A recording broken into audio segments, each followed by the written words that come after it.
Hey everyone, welcome back to TK is Outlandish. I am known as the TK in TK is Outlandish, but in real life, my name is Teresa, and that's my husband Ryan over there. Hi. Over there. All right, so let's just get into it. Ugh. I'm sorry, I have a little bit of a sore throat, so we're going to try not to make this too long. But it occurred to me that we had kind of gotten off on our what we usually used to do the last episode because we hadn't done it for so long. Ugh. Um, I usually took three main plots from the episode and compared them to the book because that's what we do here. We compare the series to the book. And this, so I couldn't, if you remember from last episode, I couldn't find my book seven, and I found it, and that's when I realized that Roger and Buck's timeline in this episode is actually book eight. And then I realized that the TV show jumps all over the series. I had to go 20, it was like 20 or 30 chapters into book eight to get to Buck and Roger's timeline in the show. So Mhm. it's jumping all around. So, what we're going to do for episode 710, Brotherly Love, is go over real quick what happened in the episode, and then I'll pick three main storylines to compare to the book. Sound good? Yeah, let's go for it. All right. So in this episode, we have old Ian dies. This is the last we see of Jamie in this episode when he says he's going to visit Joni in France and then go back to America. Claire saves Henry in Philadelphia. And I'm so glad that the recap in the episode showed William and Henry back in the first part of the season, because as I keep pointing out, they never say what Henry's name is. They just say he just calls them cousin. Anyway, Oh, that's um, right. In that scene where they were like outside yeah, the brothel or the bar or yes, whatever. yeah, and we only knew because we had the captions on, and I knew because I knew in the book who he was. Um, William actually kills Archbug after he attacks Rachel and Ian. John gets word that Jamie's ship has gone down and there's no survivors, and he tells Claire. And then John insists Claire marry him to save her from being arrested by Ezekiel Richardson, who shows back up. Just to recap, Ezekiel Richardson is the I actually forget what his The lieutenant captain, or lieutenant. captain. I forget, but whatever rank he is, he's above William, and he sends William into the dismal swamp and sets him up. I actually forget how he set him up in the TV show because it's slightly different in the book, but he sets him up basically to a nest of rebels and tells them that they're loyalists, and he tries to set them up. So he's a character to keep an eye on. All Is he right. like is he like a schemer? Like is he actually have like the loyalist causes at heart? Is he like just really like a good British soldier, If or is he like scheming for his own gain? if if he's the same character as he is in the book, he's scheming for his own gain. Um, I'll just leave it at that. Um, I might go into it more when we go into what I think might happen in the next episode or two. All right, but let's go into the first storyline, which is Ian, Jamie, and a little bit of Jenny. So we started the episode with Jamie and Ian on top of a hill, kind of reminiscing, talking about their lives and talking about Ian is obviously dying. And this is very similar into at the in the book, except in the book, the scene where Ian and Jamie are young with Ian's father, when they're fighting, in the book, it's actually Ian, Jamie reminisces that he and Ian are talking after Jamie's mother dies because so Willie is his older brother that died from smallpox, but he also has a brother that died in childbirth when his mother died. And I forget what his name is. They named him, but I can't remember. And in the book, he leaves the home because they're getting ready for like the wake and stuff. And he says to Ian, I thought I was going to have a new brother. Now I don't have a mom or a brother. He says something like that. And that's when Ian says, I'll be your brother. And they take like a blood oath.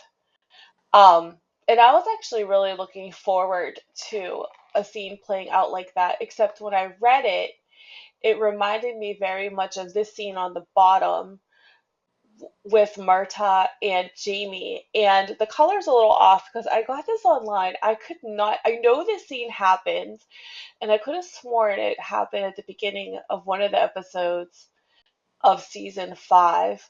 But I was going through and I couldn't find this exact scene. But this is actually Marta and Jamie after Jamie's mother dies, and Marta says, like, I couldn't find the scene, so I can't exactly remember what he says, but he says something about I'll always watch over you or something. And I'm wondering if, and Ryan, I want your opinion as a non-book reader. Do you think that the scene with Marta and Jamie kind of sounds, since it sounds similar to what I just described, what was in the book with Jamie and Ian and old Ian? Yeah, it does sound the same from what you described, but I'm having trouble remembering this scene from the series um, because, like you said, it's in there. I think I don't remember where it is. You know Um, what's funny? I bet the reason why I remember it is because I read the book and it's so similar to the scene between Jamie and Ian as young children. That's probably why I remember it. And it was real fast. It was basically like Marta comes up to Jamie and says, your mom's dead. I'll watch over you, or I made a promise to watch over you, or something like that. It's like 2 or 3 minutes. It's not that long. So that's probably why you don't remember it, and why I do, and that's why I do remember it. yeah, probably. So it's like and the the other thing, and this is why I wish that this channel was well known enough that I could like have like here's here's Matt Roberts. Let's talk about why they made these decisions on the show. We're a bit away from that. Hey, I think we're like up to 167 or something, so Okay, progress, progress. maybe just a couple thousand more. Um, but I'm just wondering because I just wonder if that's what they did. If they were like, well, we're not gonna have because if they have a scene like that with Ian and Jamie, it would be kind of like, oh, we already did this with Jamie and Murta, and so I think that's why they replaced it with like the fighting scene. Not that that wasn't really important. Like that was really important too. Emphasized Ian always being on Jamie's weaker side. Right, right. So Got to protect the leader. sorry, my voice is really starting to go. So I better make this quick. Um, and then Ian's death scene in the book is terrible. Like he's surrounded by his family, but they think they keep thinking he's gonna die, and he ends up like coughing up like more blood and stuff. It says in the book it looks like some kind of slaughter had happened. And when I read that, I wondered if that's how they were gonna portray it in the book, or if and quite honestly, um, when I had read it before they cast Kristen, I still can't remember her last name, but the woman who got recast as Jenny, before they cast her, but they said Laura Donnelly wasn't coming back, or she wasn't interested in coming back. I actually wondered if they were going to switch roles and have Jenny be the one that died, um, and just not cast her and just have her like she had already died before they went Hmm. back, and if Ian was like going to go to I bet that's America something they would have instead. tossed about in the writers' room, because that's like a reasonable thing to do. Kill off somebody who's not returning instead of Hmm. replacing them as an actor. So I bet that was talked about. It would have been interesting to see how they would have handled that. Now, do you think I thought this, and I had mentioned this to you, Ryan. Do you think because in the book, Jenny tells Jamie something's broken in me. Whatever held me to Lollybrook isn't there anymore. And Ian will always be with me, but I don't want to be in his place anymore. Do you think that one of the reasons they might have changed the Ian's death scene to be more like serene, I guess, is the word I'm looking for. Serene, cleaner, yeah. Yeah. Do you think that would also lend to Jenny not wanting to leave Lollybrock? Like, do you think she would more likely want to leave if his death was more dra- traumatic? I guess. I mean, even more That traumatic than the death would that be. I don't know. Um, I know you've said that she leaves in the book, Hmm. but the way they've put it now, I mean, they definitely left the door open for it. They've said, oh, I might join you later after the war's over, Hmm. and that, frankly, makes just like a great deal of sense, just Hmm. logistically, logically, and for all the reasons. Um, but it kind of feels like they're not going to pull the trigger on that for a while. They're just going to keep that in their pocket. I guess I'd be surprised if I see that this season. Were you surprised when I told you that in the book Jenny leaves and goes with Jamie to America? Yes, actually, very surprised. Um, because she seems like a homebody, and I don't mean that as like someone who only stays at home. I mean someone who Yeah. is very much tied to their roots, and like feels a connection with Lollybrock that can't be severed even by her husband's death. That she'd have trouble leaving Scotland just because it's Scotland, it's her home. That's what she knows. Um, I think even Jamie or Ian, young Ian, says something to the effect of like she's never even been like a day's travel from Lollybrock, and now she's gonna cross the ocean. So yeah, did it seem like it would be out of character Yeah, for and her and to she seems like the kind of person. Yeah, she seems like the kind of person who would want to hold down the fort at home. She still has kids, grandkids, mm, and it would be nice to have Lollybrock there for people to return to, and being the keeper of Lollybrock is seems right up her alley. hmm. All right, so I think that's all I wanted to say about that. That was just really interesting. I think that's all I wanted to. Okay, on to the Buck I think Rogers that's all I storyline. wanted to do. Yes, the Buck Rogers I'm not letting that go. storyline. You said that, and I'm I'm not letting it letting go. someone. I heard someone else say it, and I'm like, I'm using that. Oh, two people brought this up in our comments to our reaction. Why doesn't Roger bring up or tell Buck that that's his mother and Dougal is his father? And now I'm trying to remember. I meant to check this before we went on, and I forgot because he does tell Buck that he was, or does he just think about it and he doesn't tell him? I know there was discussion about telling Buck that his parents weren't his parents. I remember Bree and Roger having that discussion, but did they actually Ah, yeah. tell him? No, I can't remember.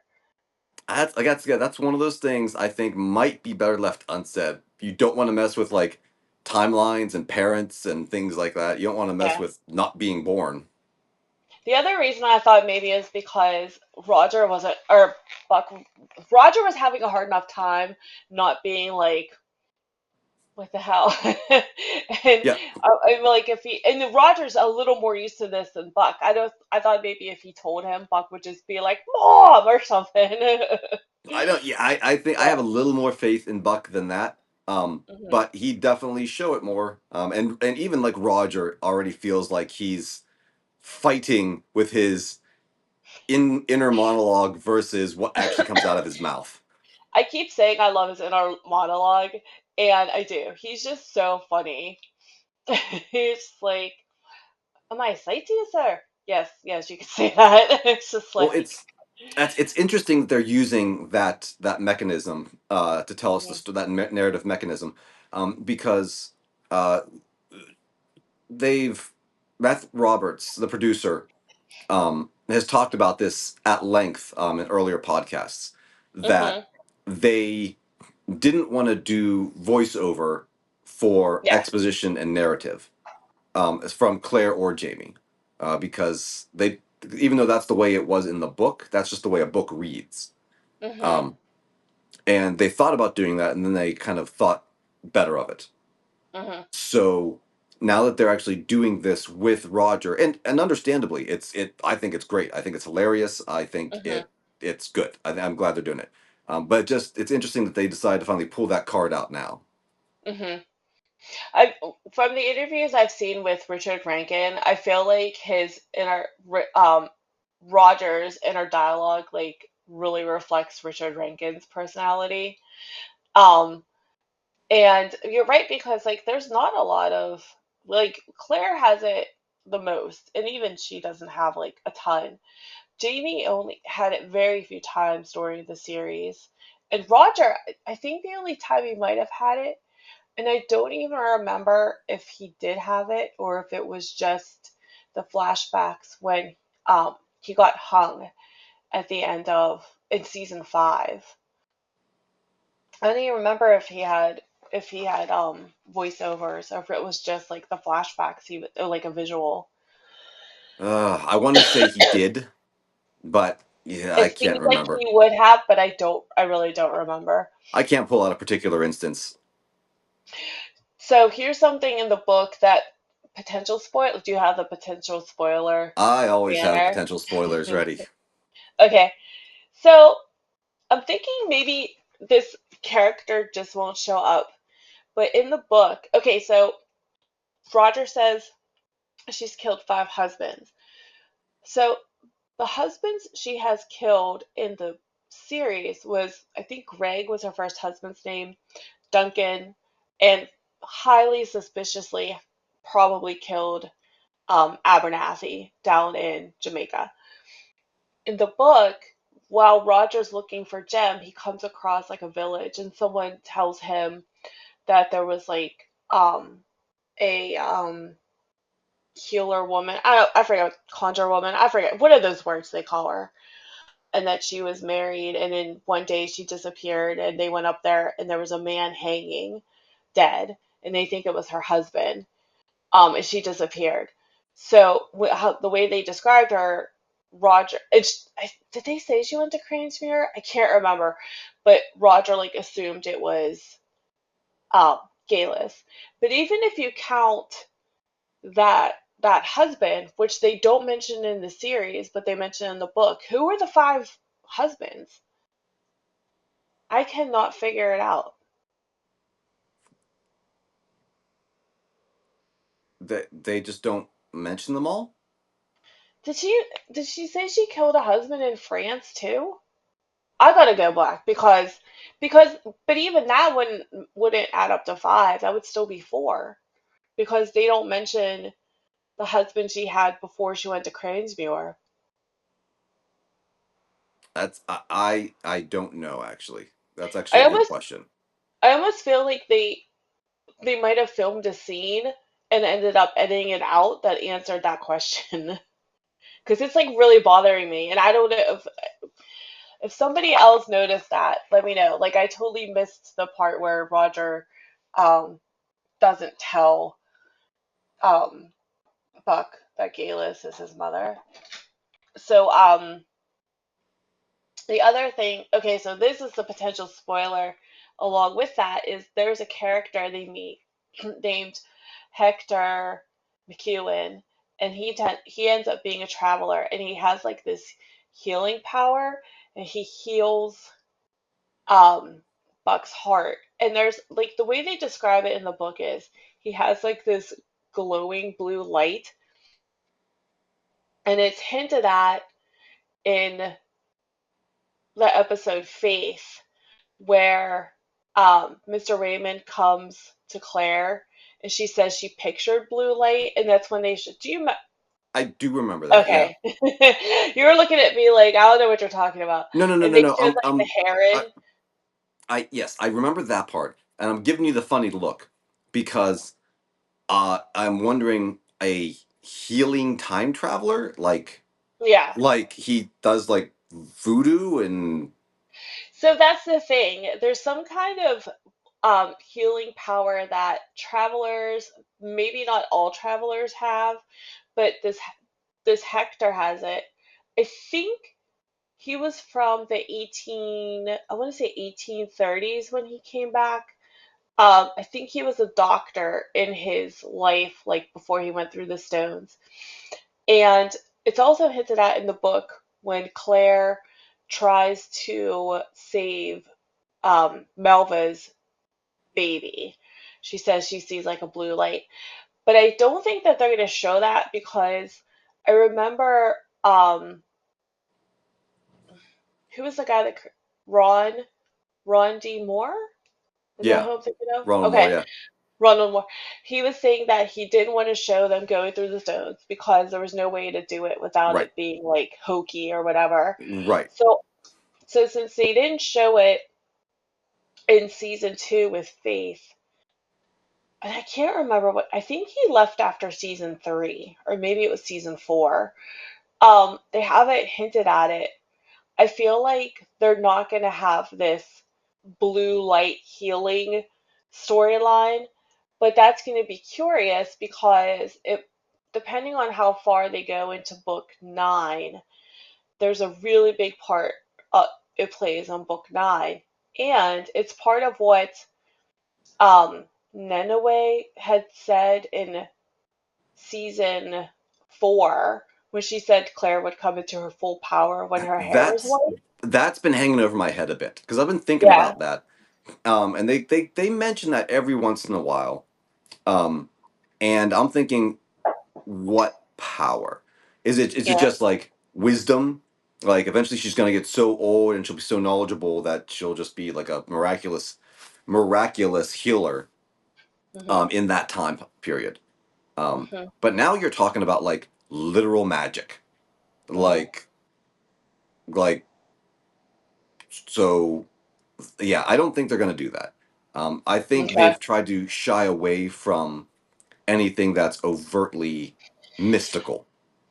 Yeah, but they always try to explain like the magic like they try to explain the time travel by like the magnetic fields and whatnot, the ley lines. They never say Remember? anything like that in the TV series, do they? Did they? I thought they did when Roger was working on the book. We skipped those 2 episodes because we ran out of time. We should go through them again and see.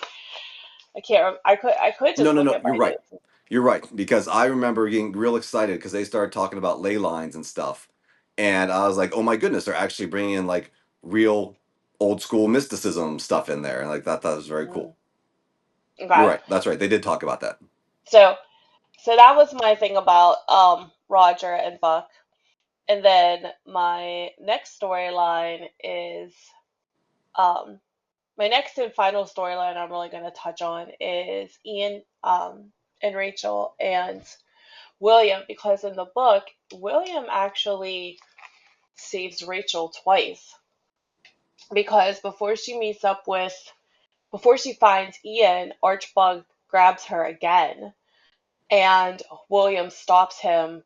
He has soldiers behind him, and Archibald runs off, but he actually hits William in the head with his axe and gives him with a concussion. Um, so William actually, and you can totally tell that there's like flirting between William and Rachel, Light flirting. and he I picked feels up on light some kind flirting. of Yeah.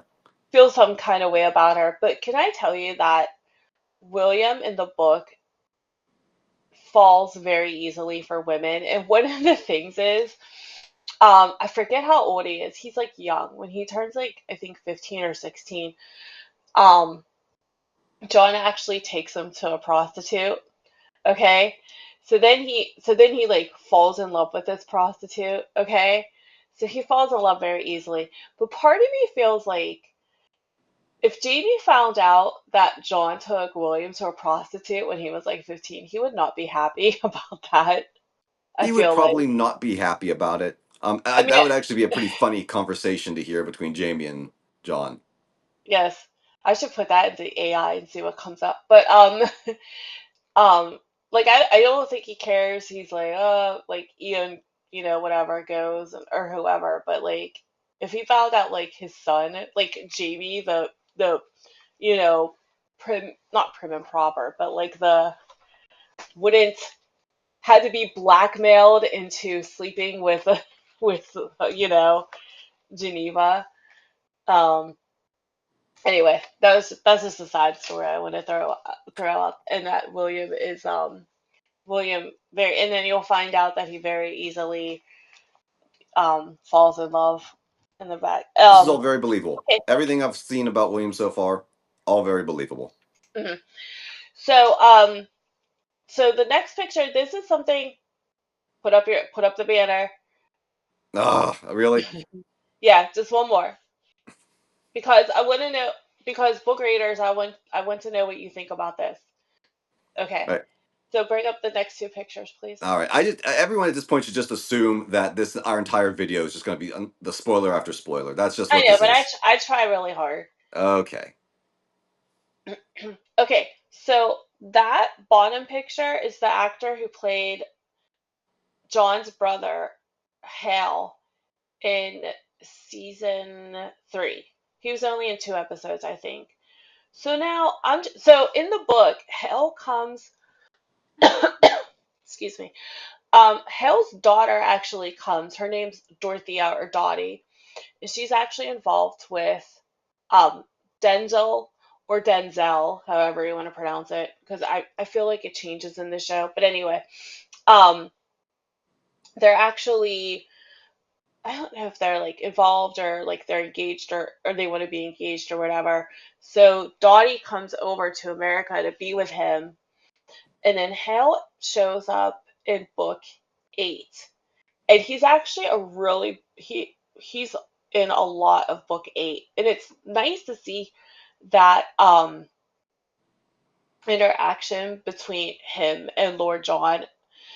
um and I'm trying to figure out this picture of John who looks like a pirate. He no longer looks like, okay, now he looks like a vampire pirate. So At first I didn't recognize him in that picture. I was like, "Who's this new cool looking dude?" And no, it's John. so I'm trying to figure out who this guy in the background is. I don't think it's Ezekiel Richardson because I don't think it looks like him, and I don't think he's going to be around. Maybe, maybe he'll be in next season, but I'm trying to figure out if it could just be a random soldier. That's reasonable to think it could just be some random British soldier. But I'm trying to figure out if that might be his brother. Um, I don't think it looks like. I can't tell if it looks like the same actor. They could have recast him. I don't know. It's really bothering me because I don't know. I couldn't find anything online to see if Hell was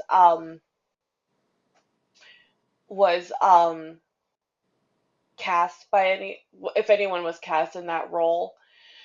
And I suppose you could just not, because when I read it, I was like, I guess you could just like cut Hell out, but you would. But I think I even said this in one of my old videos. Like, if you're gonna cut out Hell, then you have to cut out the Dorothea storyline. You're gonna have to cut out because Hell actually has 4 kids: Dottie, Henry, Adam, who's kind of floating around, and Ben. And there's a huge storyline with Ben too. that might be cut out just because it's just very it's very involved. But if you're gonna, but if yeah, if you're gonna cut out, you can have Hale and not have the Dorothea um, Ben Adam storyline. Um, but I just think that it's gonna be like, what do you think? Do you have any opinion on? Do you think they should bring in This is John's something brother? I have very little because this really hasn't been broached in the series at all yet. Yeah, So I don't really have too much of an opinion on which way this should go. yeah, that's gonna be more for you book readers out there. I just I just it would just be really nice to have like John to have someone, I don't know. And oh, I want to bring this up. I also bring this up real quick that because Fergus and Morsley are not in this season, I still think it would be scandalous for Claire to be staying with John instead of with her like foster son and her foster son's wife. But that's just me. I would think that that would cause a scandal in 1778 Philadelphia. It You don't might. think so? It might. It might. It might. Hmm. All right, I think that's all I have to say. Except that I really wanted to stay up to do a reaction to um the video or the new episode tonight, but I don't know if I'm gonna make it. Yeah, My brain's we should get going good rest, and fast. we'll hit this fresh on Friday night, and we'll record and react then. Hmm. All right, is there anything else? I feel like I talked a lot, Ryan. I'm sorry, I didn't get your opinion on a lot of stuff. No, that's fine. This one was a lot more book heavy than it was series heavy. Hmm. So yeah, I added what I could add. Yeah, it's hard. It's hard, like to. I'm finding it a little difficult to do like what I like to do to compare it to the book in the series because it jumps around so much. The next episode, I'm gonna go real quick and I'm just gonna like mark where in the book things happen in TV, and you're gonna see it jumps all over the place because I had to like flip through. I'm like, where's this? Where's that? And then even in the book, you'll be reading along and you'll be like the whole Philadelphia storyline. You're reading 30 chapters in, you read, next thing you know, Buck and Roger are at the Stones, and you're like, what just happened? And then like two chapters in, then you go back to Brianna. Like, what are we going back to Brianna? Because Brianna's storyline, which we haven't seen her since she drove back from the Stones, Right. and her storyline, she has like a whole storyline at the end of book 7 that they haven't even touched upon yet. So, but yeah, so it's gonna be interesting. Watch this next episode. They like won't even go back to like the Claire, John, Jamie's dead storyline. They'll just be like, we're just gonna do the Roger and Buck and Brianna storyline. There we go. We'll just Make let us them. suffer for a little bit. Yes, I will be so mad if that happens. All right, that's all I have to say for now. Yep, it was good, and we'll catch everyone on our next reaction. All right, yeah, it's been fun. We'll catch you guys next time. Thanks for watching. Yep, later all.